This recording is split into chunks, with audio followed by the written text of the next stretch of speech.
विद्यापति धरी चालीस महानदी कूल आसी पहुंचे सेठार शबर पल्ली को न जाई सोरिष गछ को लक्ष्य कर ब्रह्माद्री पहाड़ कूल आसिले समस्त संयम को सेठे अटकाई राजा मंत्री और विद्यापति पहाड़ पर उठिले पहाड़ उपर पहुंचबार विद्यापति सेठार व्याघ्र गुंफा भीतर को जाई देखते प्रभु अंतर्धान होगले माधव को गुंफा मध्य न देखी राजा भाविले आंभे आसवा जानी शबर प्रभु को लुचाई रखिছে तेणु क्रोधरे शबर को बांधी कहले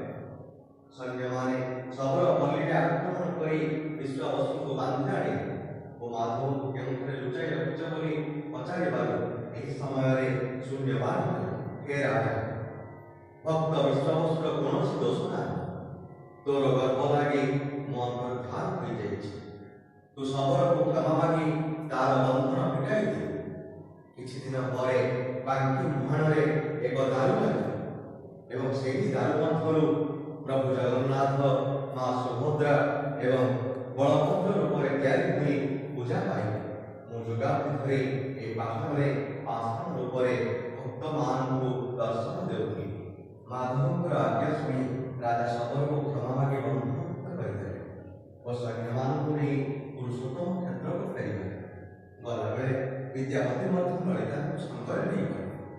परंतु प्रभातर विश्वावसु सबुदिन परी फलमूल धरी माधव पाखक जाई